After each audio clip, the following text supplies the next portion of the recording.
Hi students, I have already discussed in depth all the terms related to your trading account, and today we will learn how to prepare a trading account from an illustration.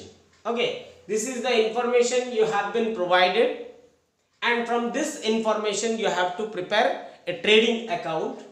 What has been given in the information? Let us see. Opening stock rupees 1000, purchases 9750, purchases return 250 rupees, sales rupees 12500, sales return 125, wages 750, factory rent rupees 50, octroi rupees 250, carriage inward 100 rupees, carriage outward 200 rupees, factory lighting 25 rupees, and office salary is 375 rupees, general expenses rupees 500, and finally closing stock has been given rupees 1750. Let us see how to prepare trading account.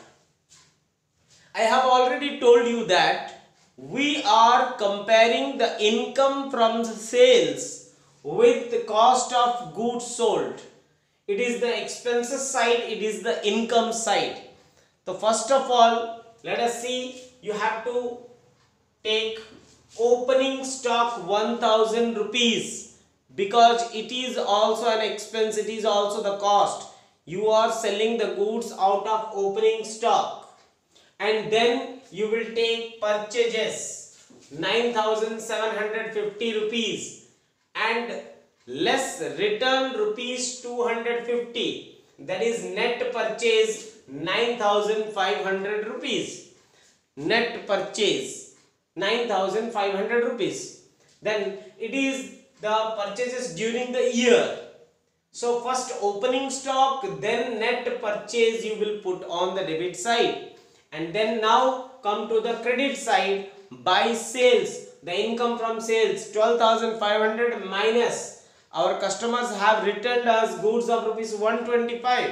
When we will deduct returns from sales, we will get net sales here. Out of 12,500 you will deduct return 125, then you will get a net sales of 12,375 rupees. Now it is the income from sales and it is the expenses side. So I have already told you that while preparing trading account you have to consider the direct expenses. And direct expenses are the expenses which are related either to the production of goods or purchase of goods. So what are the direct expenses? First identify the direct expenses. So this is wages, direct expenses, because you are paying it to the workers who are engaged in production. Octroi, it is also paid at the time when the goods are coming or purchased.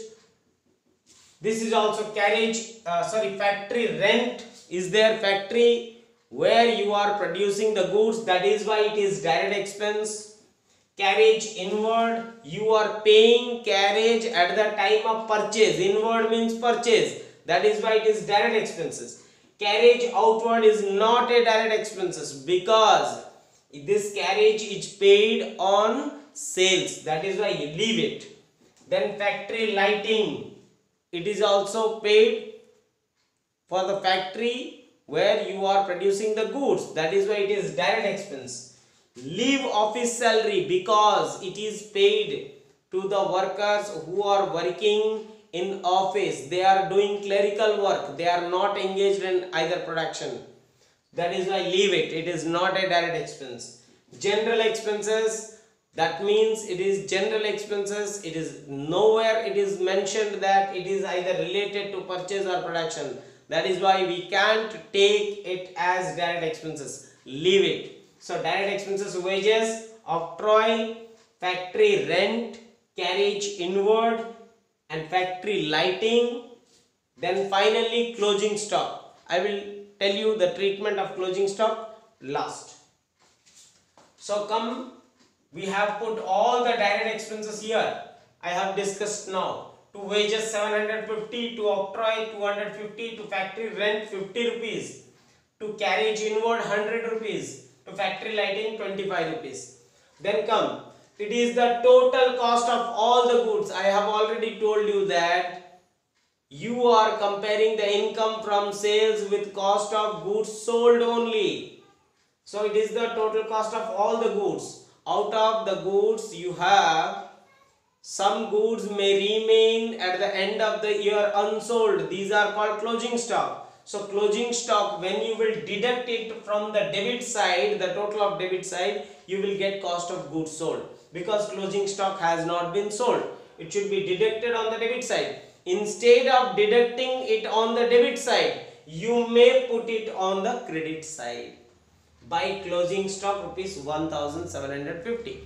Now you will compare the credit side and debit side. If credit side exceeds, that is profit, gross profit. If debit side, the total of debit side exceeds, that is the gross loss. Here the total of credit side is 14,125 and the total of debit side is 11,675 rupees. So credit side exceeds. So total of credit sides minus total of debit side, that is 2,450. As credit side exceeded, this is gross profit 2,450. As ledger account, in ledger account you were balancing, in the same way you will balance the trading account. So this is how I have explained you how to prepare a trading account through an illustration. In the next class, I will discuss about profit and loss account. Okay, if by looking the video once, if you have not understood properly, then repeat the video, then you will clearly understand it. Okay, thank you. We will meet in the next class.